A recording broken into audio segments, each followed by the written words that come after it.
어, 자,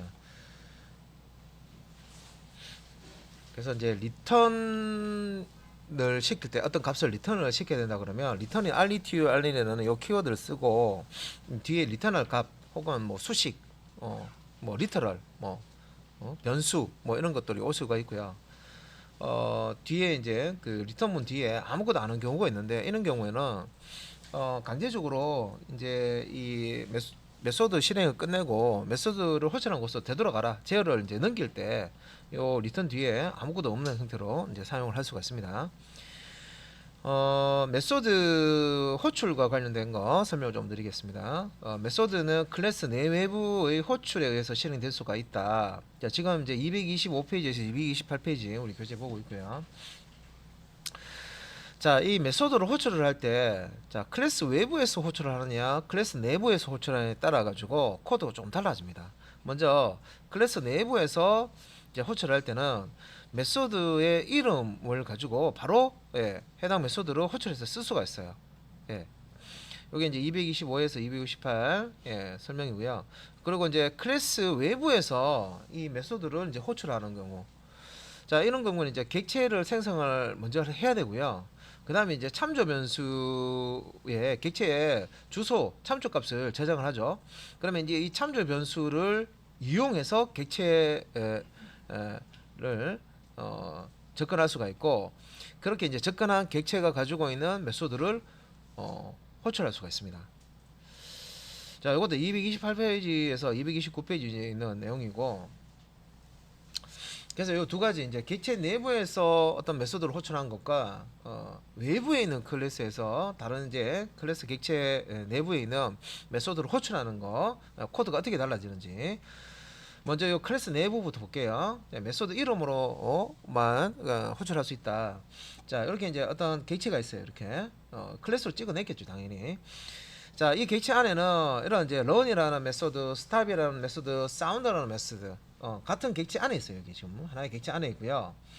자, 이 이제 메소드에서 보면 자, 이게 이제 그 메소드가 이제 선언이 되어 있는 부분이 있는데 여기 이제 void 내부 메소드 해가지고 여기서 뭐 run, 그다음에 뭐 stop, 그다음에 sound 뭐 이렇게 돼 있죠.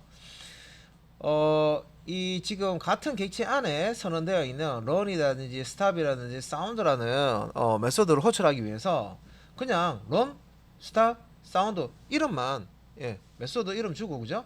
소글로 열고 메소드 매개 변수 값이 없는 형태로 지금 선언되어 있기 때문에 소글로 열고 닫고 매개 변수 값이 없더라도 소글로는 떼시면 안 돼요. 붙여줘야 됩니다. 소글로 열고 닫고 열고 닫고. 그래서 run을 호출하고 stop을 호출하고 sound를 호출한다. 메소드를 호출한다. 그래서 여기서 메소드 이름을 가지고 그냥 바로 호출할 수 있다는 거죠. 클래스 내부에서 객체 내부에서 지금 이제 여기는 클래스 돼 있고 여기는 객체 돼 있잖아요. 뭐 이거 헷갈리시는 분이 있는데 클래스 지금 여기서 이제 클래스를 가지고 이 객체를 찍어내겠죠. 그러면 이 객체는 클래스와 같은 모양으로 찍혀집니다. 그죠? 클래스 우리 설계할 때 안에 필드를 넣고 메소드 넣으면 그 모양 똑같이 객체를 만들어 주잖아요. 그죠? 그래서 이제 여기서는 클래스 내부로 되고 여기는 객체 내부로 있는데 요거 헷갈리시면 안 됩니다. 그래서 이렇게 내부에서 호출할 때는 그냥 요 위에서는 된 메소드 이름만 호출하면 바로 이제 쓸 수가 있다는 거죠.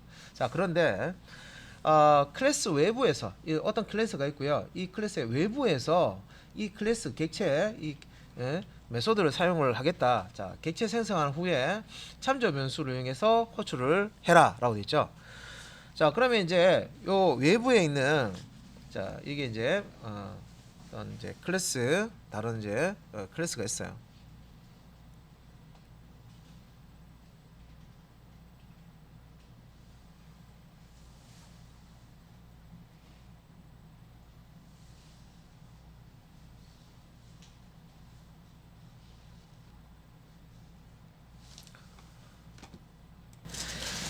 자, 그래서 이제 메소드를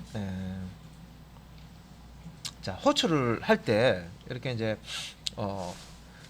특정한 다른 객체 내부에 있는 메소드를 호출해야 된다.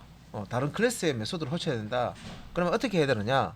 일단은 옆에 있는 이제 이 클래스가 카 클래스라고 이제 보는 거예요. 이제 그림을 좀 그려보면 얘가 이제 카라는 클래스예요.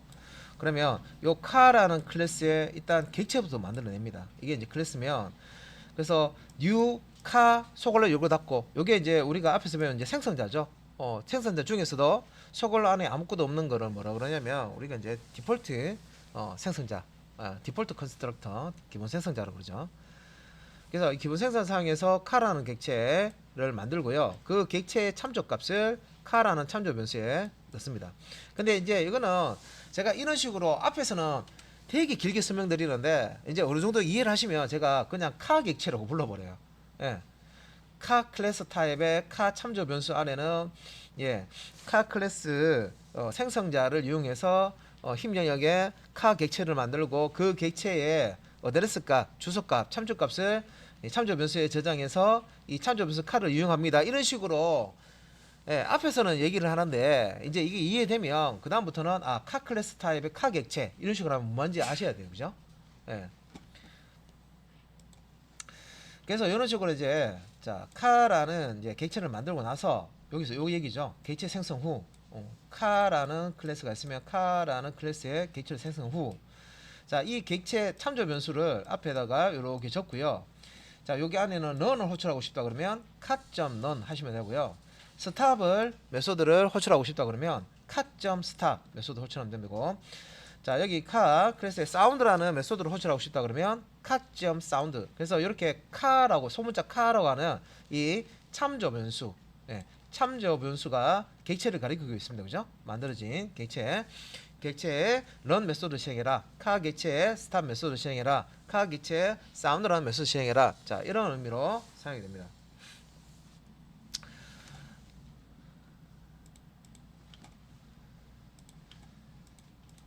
그 다음에 이제 메소드 오버로딩에 대한 여기까지 제가 설명 좀 드릴게요.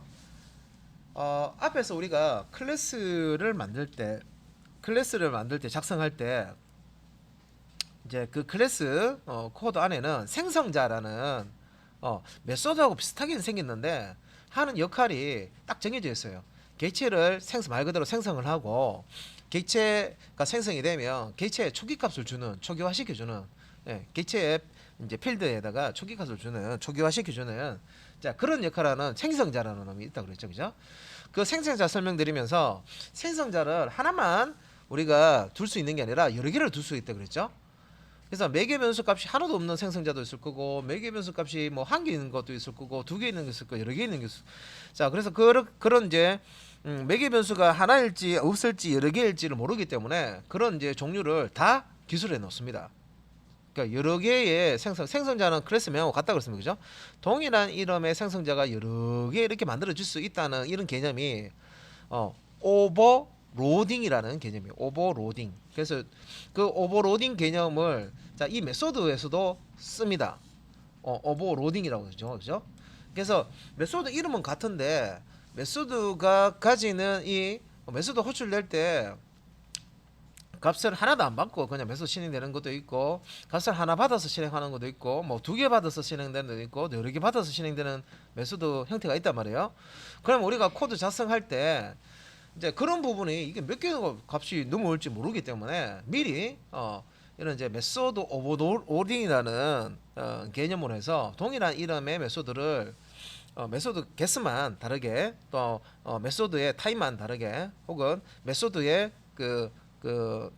매개 변수 그러니까 방금 제가 설명드려서 좀 빠진 게 메소드가 가지고 있는 매개 변수의 타입 혹은 개수 그다음에 순서를 다르게 해서 동일한 메소드를 여러 개 선언해 줄 수가 있어요.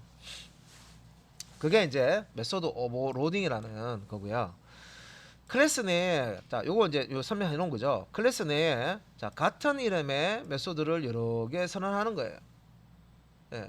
여기서 홍길동이가 10명이 있어요. 그러니까 저는 매개 변수 없는 홍길동이 하면 말 그대로 아무것도 데이터를 받지 않는 홍길동이가 이렇게 손 들고요. 매개 변수 하나를 가진 홍길동이 하면 동일한 홍길동이라는 이름을 가지고 있지만 얘는 값을 하나를 받아서 처리하는 홍길동이에요. 그러니까 이름은 똑같아. 홍길동이가 10명이 지금 모여 있어요. 근데 얘네들이 어떤 값을 하나도 안 받는 게 있고 처리할 값을 하나도 안 받는 게 있고 뭐 두 개를 받는 게 있고 그러니까 이제 매개 변수를 몇 개를 사용하냐 가 다른 거지 실제 이제 메소드 이름은 똑같다는 거죠. 그래서 이런 이제 메소드를 동일한 이름의 메소드를 여러 개 선언해서 이제 사용할 수 있다. 자, 자바에서는 이거는 이제 메소드 오버로딩이라고 합니다. 하나의 메소드 이름으로 다양한 매개의 값을 받기 위해서는 자 이런 이제 메소드 오버로딩이라는 게 이제 필요하고요. 메소드 오버로딩 할 때 조건이라는 게 있습니다. 어떨 때 이제 메소드 오버로딩이 되느냐? 자 매개 변수의 자 아까 방금 설명했던 거죠. 타입이나 개수나 자 순서를 달리해서 메소드 오버로딩을 할 수 있다 이 말입니다. 그래서 메소드 코드를 우리가 작성할 때 메소드를 만들어 줄 때 오버로딩 하고 싶다 그러면 메소드 이름은 똑같죠. 근데 뒤에 나오는 메소드의 개수를 달리해서 오버로딩 하거나 개수는 똑같지만 타입 요거는 이제 자료형입니다. 자료형. 개수가 똑같은데 뭐 첫 번째는 뭐 스트링, 두 번째는 인티저, 세 번째는 플롯 이렇게 했는데 또 다른 건 밑에는 나는 처음에는 플롯을 받고 두 번째는 인티저 받고 세 번째 스트링 받을 거야. 타입이 다릅니다. 그죠?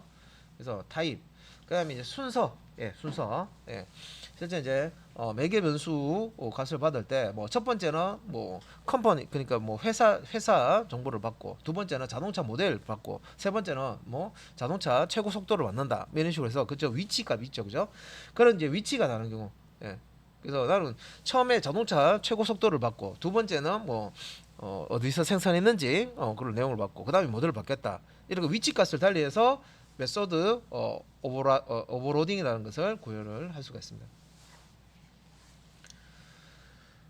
자, 그러면 이제 여기 아래쪽에 이게 이제 클래스 이제 껍데기죠, 그죠? 껍데기 클래스 만들 때 이렇게 합니다, 그죠?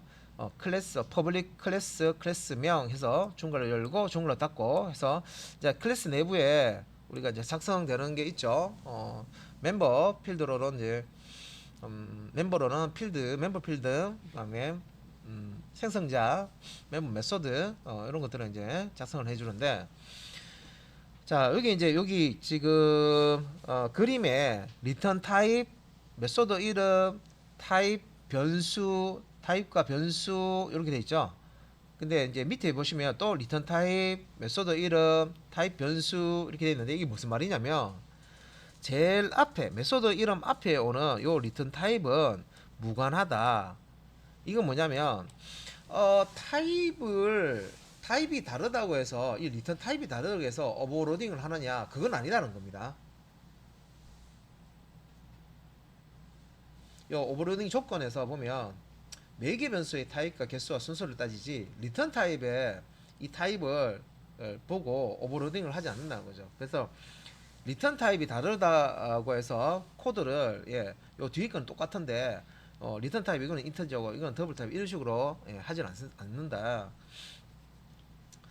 그리고 이제 메소드 이름은 동일합니다. 메소드가 여러 개 동일한 이름으로 이제 만들어지는 걸 오버로딩이라고 그러죠. 그다음에 이제 이 타입 변수 여기 이제 앞에 타입이 나오고요. 데이터 타입이 오고 그다음에 이제 변수 이름이 나오고 있죠. 매개 변수 이름이 나옵니다. 그래서 요 매개 변수의 자 타입과 개수와 순서가 다르다고 하면 여러 개의 메소드를 오버로딩해서 만들어 줄 수가 있다. 그런 얘기입니다. 자, 그래서 요 오른쪽에 한번 보시면 요 보이드 뭐 이건 이제 리턴 값이 없다는 얘기인데 뒤에 프린트 우리 그 system.out.println 많이 써 보셨잖아요. 그 우리가 쓰고 있는 출력문으로 쓰고 있는 그 println이라는 메소드 이렇게 이제 메소드 오버로딩이 되어 있습니다. 그래서 메소드 오버로딩이 되어 있기 때문에 문자열을 넣어도 출력이 되고 뭐 변수를 넣는데 변수 안에 숫자가 들어갈 수도 출력이 되고 이렇게 되는 거죠. 데이터 타입이 이제 달라도 이제 출력이 되고 그래서 이제 여기 이렇게 보시면 스트링 이렇게 들어있는데 여기 이제 println 메소드 실행할 때 여기에 문자를 넣으면 여기 이제 여기 안에서 문자를 화면에 출력하는 게 이제 들어가 있다는 거죠. 그러면 실행을 해주는 거예요. 근데 println 한 다음에 숫자를 만약에 100을 넣어도 화면에 100이라고 찍히죠. 왜냐면 여기에 프린트 ln 한 다음에 요 인티저 타입으로 값을 받게 돼 있어요. 그러면 이제 여기 문자를 넣든 숫자를 넣든 예, 프린트 ln이라는 메소드는 동일한데 어떤 데이터를 넣어주느냐에 따라서 이 중에서 자바가 알아서 야 이거 스트링 타입이네 하면 요 놈을 딱 선택을 해주고요. 야 이거 인티저 타입인데 하면 요 놈을 딱 선택해 준다는 거죠. 여러 개 중에서 이름은 똑같은데 사용해야 되는 메소드를 알아서 선택을 해주는 거예요. 내부적으로. 예, 매개 변수의 타입이나 개수나 이 순서를 가지고 매칭을 시켜주는 거죠. 예. 그래서 실제 이제 소스 코드를 쫙 들여다보면 이렇게 똑같은 메소드인데 이러면 똑같은데요. 이걸 막 여러 번 작성을 해놨어요. 야, 이 개념이 이제 메소드 오버로딩이라는 개념이에요. 자, 이게 왜 필요하느냐? 호출할 때 이 값을 뭐 하나를 던져주는지 하나 던져주는 걸 처리해야 될지 두 개 던져 처리해야 될지 모른다는 거죠. 그래서 미리 하나 던져주면 이렇게 실행하고 두 개 던져주면 이렇게 실행해라는 걸 미리 다 작성해놔 보는 거예요. 예. 그래서 이렇게만 형식만 맞춰주시면 자바에서 알아서 예, 타입과 개수와 순서, 매개 변수의 타입과 개수 순서를 예, 체크를 해가지고요. 알맞는 메소드를 선택해서 그 메소드를 딱 실행해 줍니다. 자, 그래서 이제 요 밑에 이렇게 보시면은, 자, 요거는 이제 플러스라는 메소드고요. 리턴 타입이 인티저죠. 결과값을, 예, 인티저 정수값으로 리턴해준다. 호출하는 것으로 리턴해준다. 그런 뜻이고, 매개 변수는 두 개가 있어요. 인티저 타입의 x와 인티저 타입의 y. 예, 두 개의 값을 이렇게 넣어준다는 거죠. 플러스라는, 예, 메소드를 호출할 때 데이터 두 개를 소글 안에 넣어주면, 차례 넣어주면, 첫 번째는 x, 두 번째는 xy라는 변수에 이제 적용이 되고, 이걸 가지고, 예, 더하기 연산을 한 다음에 리저트 값을 구하죠. 그런 다음에 리턴 리절트 하면 요 리절트에는 x 더하기 y 한 결과값 쌤 결과값이 예, 리턴이 되는데 이때 이 리절트 변수 이 리턴되는 값하고 이 메소드의 리턴 타입하고 일치해야 됩니다. 그래서 요 리절트가 인티저 타입이죠. 예, 이 리절트에는 인티저 값 들어있죠. 인티저 값을 리턴한다 돼 있죠. 그래서 요 메소드 이름 플러스에 앞에 보시면 요 메소드가 리턴하는 타입은 인티저다. 요 규칙이 맞아야 돼. 이게 이제 일치해야 돼요. 자, 이것도 프로그램을 해보시고 자바 조금 이렇게 접해 보신 분들은 그렇지 이렇게 맞아야 되지 하는데 또 처음 하시는 분은 이거를 왜 이걸 넣고 얘하고는 왜 또 이걸 또 이렇게 이거 더블 하면 안 되나? 뭐 또 이런 식으로 좀 이제 다르게 또 생각하는데 여기서 더 헷갈려 하시는 분은 뭐냐면 자바 기초문법 할 때요 데이터 타입 보셨잖아요, 그죠? 기본 자령에. 근데 거기서 리터럴도 타입이 다 있습니다.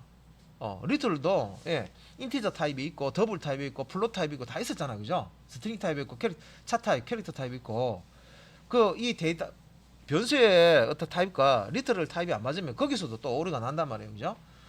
그래서 이제 이런 부분에서 진짜로 헷갈린다 하면 앞에 기초 부분 예, 그 예제 그런 이제 정독도 좀 하시고요. 예, 조금 내용을 좀 많이 이렇게 보셔야 돼요. 그래야지만 어느 순간에 이게 눈으로 딱 보면 아 이게 맞다 안 맞다 이 코드는 맞는 코드 이건 틀린 코드 딱 구분이 갑니다. 이제 실습을 통해서도 어차피 이제 이클립스에서 틀린 코드 들어오면 컴파일러 오류 나기 때문에 딱 띄워줍니다. 그래서 이제 호출할 때는 이렇게 호출하는 거죠. 우리가 메소드를 이렇게 여기 선언한다 그러거든요. 예, 선언을 해놓으면 이 선언된 거를 이제 호출해서 사용할 때는 이렇게 예, 플러스라는 메소드 이름과 매개 변수 이렇게 sy 예, 두 개를 이제 사용하는 메소드로 선언했기 때문에 이 차례대로 값을 이렇게 콤보를 구면서 주면 예, 10은 x 예, 또 20은 y 차례대로 이렇게 이제 전달이 되는 겁니다. 그래서 이 매개 변수에 전달된 값이 매개 변수에 저장이 되고 이 매개 변수 x, y가 이 블락 안에 플러스라는 블락 안에서 메소드 블락 안에서 사용이 됩니다. 자, 옆에 거는 이제 더블 플러스라고 있죠. 이거는 이제 리턴 타입이 예, 더블이죠. 예, 리턴 타입이 더블입니다.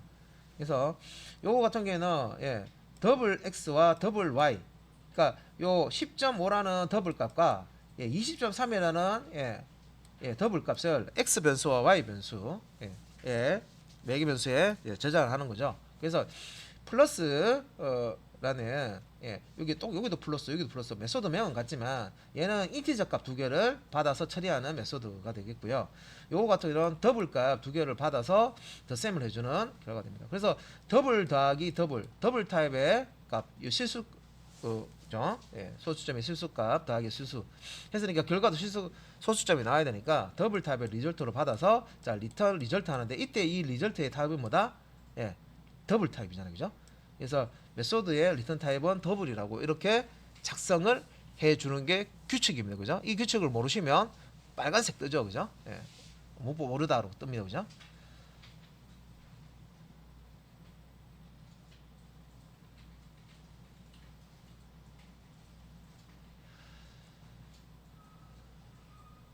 그러면 이제 여기 아래쪽에 뭐 이런 것도 있네요. 자, 여기 이제 디바이드 하는데 자, x 값과 y 값 이렇게 받아서 이제 처리를 해주고 자, 더블 타입 리턴 디바이드가 있는데 요거는 이제 인티저 값 이렇게 넣어서 이제 처리해 주는 부분이 이제 이렇게 있습니다.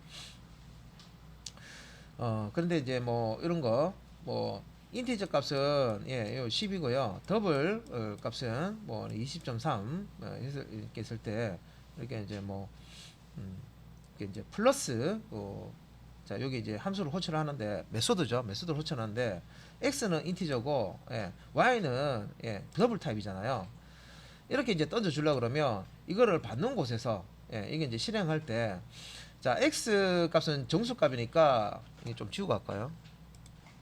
이게 이제 정수값이기 때문에 예를 들어서 자 이쪽에 집어넣는 거 문제 없죠. 그죠? 근데 자 더블 타입 y 값을 이쪽으로 집어넣는 거 됩니까? 안 되죠. 요거는 이제 더블 타입입니다. 당연히 안 되죠. 요거는 인티저 값 y를 받게 돼 있잖아요. 그죠?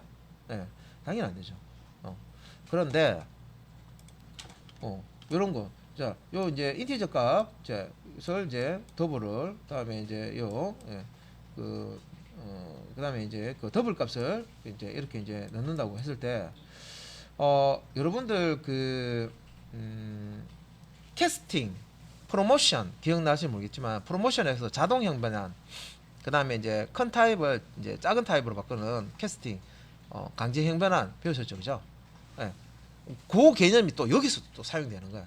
그래서 앞에서 배운 개념이 여기서 또 플러스해서 그런 개념을 또 쓰게 되면 이 타입에 인티저 타입을 더블 타입에 집어넣으면 자동으로 프로모션이 되는 거죠. 그러니까 자동형 변환이 되는 거죠. 작은 타입에서 큰 타입으로 뒤에 이제 그래서 얘가 10이면 얘는 이제 10.0 이런 식으로 더블 타입으로 바뀌어서 이제 들어갈 수가 있습니다.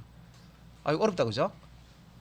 그래서 제가 앞에서 1장, 2장, 3장, 4장, 5장 배우셨는데 그러면 6장에서 배우면 6장만 하면 되는 그게 아니라 그랬죠. 앞에 것 다 내용을 파악을 하시고 쓸 줄 아는 상태에서 그 다음 장으로 들어가셔야 돼요. 그래서 자바가 어렵다는 거예요. 그러니까 그 개념을 또 여기서 이제 앞장에서 봤을 때는 단순하게 알았는데 이제 뒷장에서 배울 때는 또 이런 개념이 또 따로 설명을 안 하더라도 근형 개념을 또 쓴다는 거죠.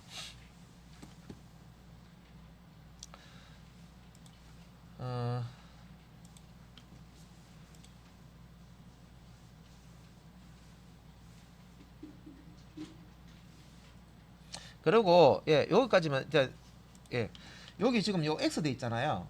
그러니까 요거는 무슨 얘기냐면 지금 이제 보면 디바이드 메소드 이름은 똑같고요. 그 다음에 인티저 x, 인티저 y. 자 얘도 인티저 타입이죠. 얘도 인티저 타입이에요. 자 값 두 개를 매개 변수 값을 가지는 디바이드 메소드죠. 그러면 밑에 것도 보시면 디바이드 인티저 분자 또 이것도 인티저 분모돼 있죠. 그러면 이것도 보면 변수명이 중요한 게 아니고요. 여기서 타입이 중요한 거예요. 그래서 이것도 인티저죠. 얘도 인티저 타입이에요. 그러면 여기 보면 디바이드라는 메소드 이름 똑같고요. 자 여기 이제 소괄호 안에 이렇게 소괄호 안에 보시면 자 첫 번째 인티저, 두 번째 인티저. 자 개수 여기도 두 개, 여기도 두 개죠. 타입 여기도 인티저, 여기도 인티저. 다 밑에 거도 여기도 인티저, 여기도 인티저. 타입 똑같죠. 순서 순서도 값의 순서를 얘기하는데 값의 순서도 똑같아요. 넘겨주는 게 첫 번째 값, 두 번째 값 넘겨주기 때문에 얘가 이런 식으로 되어 있는 것은요. 이게 이제 위에 있는 거나 밑에 있는 거나 동일하게 이제 보는 거예요. 보기 때문에 요거는 메소드 오버로딩을 할 수가 없는 그런 이제 그런 형태예요. 왜냐면 앞에 이거 인티저고 더블이면 다르지 않습니까 하는데 여기 봐요. 무관이라고 돼 있죠. 여기서 오버로딩의 조건은 매개 변수의 타입이 다르거나 개수가 다르거나 순서가 다르면 그걸 다시 메소드를 추가해서 작성을 해주시는 게 이게 이제 메소드 오버로딩입니다. 그런데 여기 뒤에 디바이드부터 해서 뒤에 요 조건에 이렇게 타입이 다르거나 개수가 다르거나 순서가 달라야 되는데 다르지 않아. 단지 그냥 리턴 타입 있죠. 메소드 실행한 다음에 리턴해주는 리턴 타입만 달라요. 근데 메소드 오버로딩 조건에 리턴 타입은 안 봐요. 얘가 인티저든 더블이든 요 뒤에 거를 보기 때문에 요 뒤에 게 중요하다는 거죠. 요게 중요한 거고요. 그렇기 때문에 얘가 타입이 다르냐 개수가 다르냐 순서가 다르냐 중에 하나가 달라야 되는데 안 다른데 이렇게 만들어 주시면 이렇게 쓸 수가 없다는 거죠. 오류가 난다는 거죠. 그래서 이거는 이제 앞에 리턴 타입이 다르기 때문에 다르다라고 생각할 수 있는데 문법적으로 리턴 타입은 체크를 안 합니다. 그래서 리턴 타입 뒤에 있는 그러니까 매개 변수 부분만 매개 변수 개수냐 순서냐 타입이 다른 게 필요할 경우에만 오버로딩이죠. 오버로딩을 하는 겁니다.